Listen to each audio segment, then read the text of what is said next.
एक बड़ा सा बर्तन है जिसमें 200-300 लीटर दूध रखा हुआ है। ध्यान से समझना, 200-300 लीटर दूध रखा हुआ है।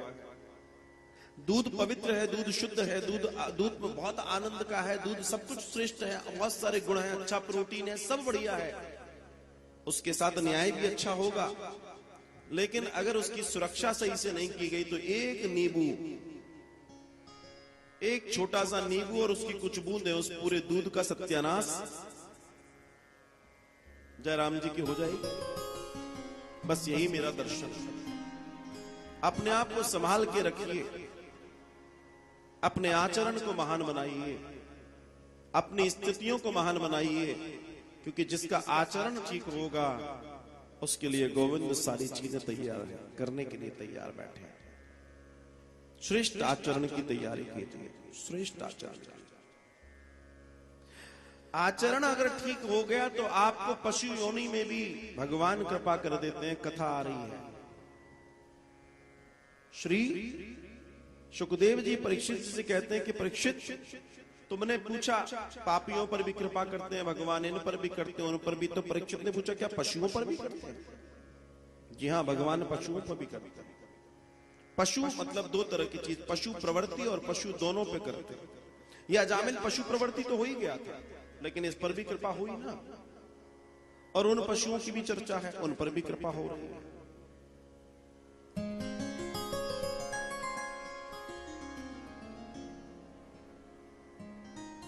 जब गज अपनी कई सारी पत्नियों और अपने बच्चों के साथ उस जलाशय में जल पीने पहुंचा जहां उसको अपनी प्यास बुझानी थी, प्यास बुझाने के बाद उसमें क्रीड़ा करने लगा, खेलने लगा। इस दुनिया में इस शरीर हमें अपनी प्यास बुझाने को मिला है, जो गोविंद की प्यास अपने जीवन में लेकर हम चले हैं। न जाने कितने जन्मों से हमको बुझाने का मौका मिला है, लेकिन हम यहाँ के खेलने लगते हैं। दुनियादारी में, भौतिकवाद में, दुनिया की चीजों में हम रम जाते हैं। यही उसके साथ हुआ था। पीने आया था पानी, पानी पीने के बाद क्रीड़ा में उतर गया, खेलने लगे। पूरे पत्नी, बच्चे, यश, वैभव, संपदा, संपत्ति, पुरुषार्थ, बल सब तो था, लेकिन किसी ग्राह ने पैर पकड़ लिया। सोचता रहा, अरे ठीक है, छोटी मोटी चीजें हैं, अपन तो अपना आनंद लो, क्या बिगाड़ेंगे।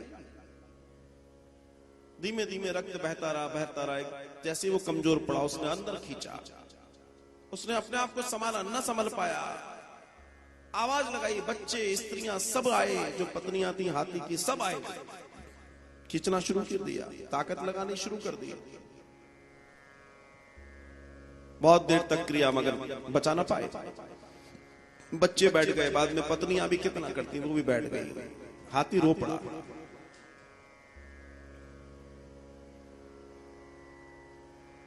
रोते हुए हाथी ने पूर्व जन्म का याद अपने संस्कारों को किया और उसने गजेंद्र मोक्ष के सुंदर मंत्रों को बोला। नारायण अपनी स्थिति से सज्ज हुए और क्षण भर भी न लगा होगा कि नारायण वहां प्रकट हो गए। सुदर्शन चक्र से उन्होंने उस ग्राह की गर्दन काटी, उस मगर की, इसको मुक्त कराया, अर्थात तो दोनों मुक्त हो गए। लेकिन इस कथा का एक दर्शन है। इस मगर रूपी माया ने हमें भी तो पकड़ रखा है। इस मगर ने इस हाथी का पैर पकड़ रखा था और इसी मगर ने तुम्हारा पैर पकड़ रखा है। मन रूपी पैर। महाराज क्या करें, हम भी कुछ करना चाहते हैं, मगर हमें वृंदावन में कुटिया बनवाना चाहते हैं, मगर हमारी भी इच्छा होती है हम भी 2-4-10 दिन महीने में वृंदावन में गुजारें, मगर मगर मगर मगर so many types of मगर are there with you।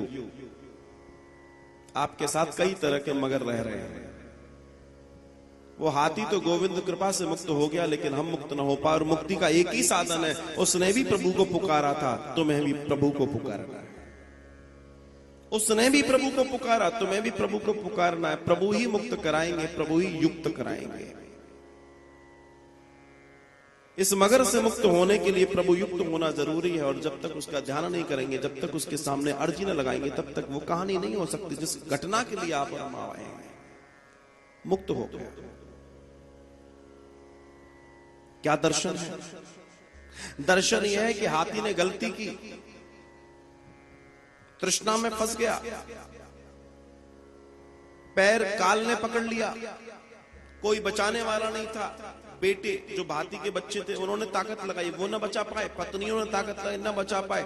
इतना बड़ा कुल, इतनी बड़ी स्थिति, इतनी पत्नियां, इतने बच्चे होने के बावजूद जो अपने आप को न बचा पाया, बस यही दर्शन है। कोई नहीं आएगा साथ साथ, तुम्हें तुम्हारी यात्रा खुद करनी होगी, कोई साथ नहीं आएगा, कोई नहीं। ये जीवन का बहुत बड़ा दर्शन है।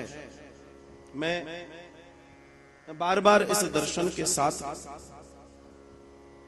आप सबको आगाह करता हूं, सबको, कि अपने जीवन में हमेशा इस बात का ध्यान रखना कि तुम्हारे साथ सिर्फ तुम हो, तुम्हारे अलावा कोई नहीं, कोई नहीं। अगर आप अपनी स्थिति को संभाल पाए तो ठीक है, वरना न कोई बचाने वाला है, न कोई कुछ करने वाला है। अगर आप बच पाओगे तो अपने आप से बच पाओगे, और कोई बचा पाएगा तो आपको। इतना सोचो, इस हाथी के पास इतना बड़ा कुल था, इतनी ताकत थी, इतनी सब कुछ था, ये बचा पाया अपने आप को? नहीं। फिर आप कुछ विचार कर पाए? आपके पास सुख, वैभव, संपदा, संपत्ति सब होगा, लेकिन आपको कोई